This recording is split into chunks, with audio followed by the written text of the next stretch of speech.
Today was an incredible day in St. Louis where Hikaru Nakamura dominated the field. In the last game, he faced against Caruana, the tournament leader, and also the number 2 in the world. But Hikaru is white and he has drawn another place with black, but the strategy in the tournament is to try to win as many games as possible with the white pieces. So here Caruana played d5, that's his opening prep, d4 right away by Hikaru. Now if I go in the endgame, and this is all known, and let's go through the known position here. In this position, the theory move was rook c8, and after bishop f4, knight e7 was played, and the game ended in a draw at Grandmaster level. But here Caruana played long castle. That's a new move. Bishop f4, same idea. Rook e8 here. So white picks up the pawn. I would say the position is about equal. Let's continue. There was a lot of exchanges right away. If you look in this position, black is up a pawn. However, f7, f6 are double pawns. So I would say the position is equal because that bishop is superior to the knight on c6. So Hikaru took on d8, and here Caruana played knight d8. That's probably his first mistake in a game. Instead, he had to take with the rook. Now, rook h5 was probably what he was fearing, but knight e5, and I think black has enough activity, can come here and pick up the pawn here, so that should be about equal. But here, knight d8 was played in the game, and let's see how this was a mistake.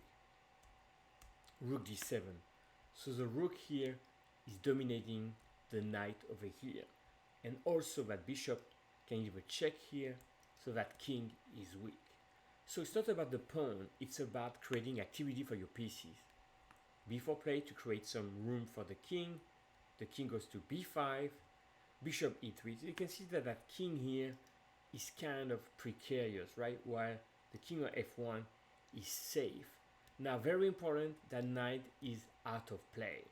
So that's very important. If the knight were to move, then you pick up f7 and you pick up all the pawns here.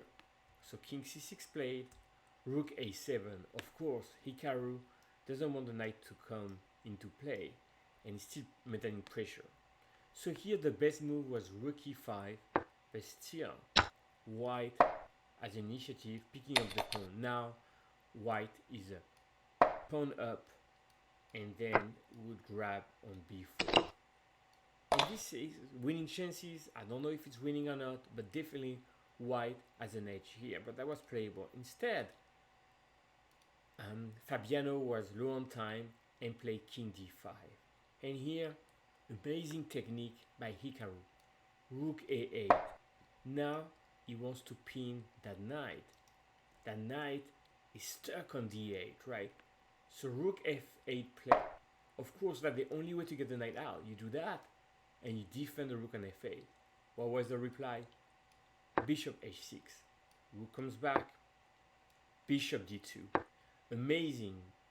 The knight is pinned, but now this pawn is under attack, and this one is under attack. Fantastic technique. Now check. Check. First pawn is falling down. Now the knight comes into play, but now white has two passed pawns which are connected.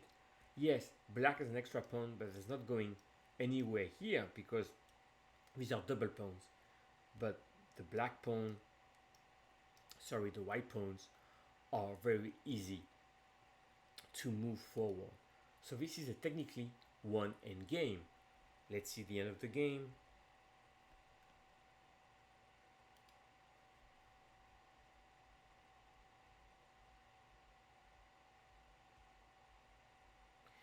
And here black resigned because you're gonna push this pawn.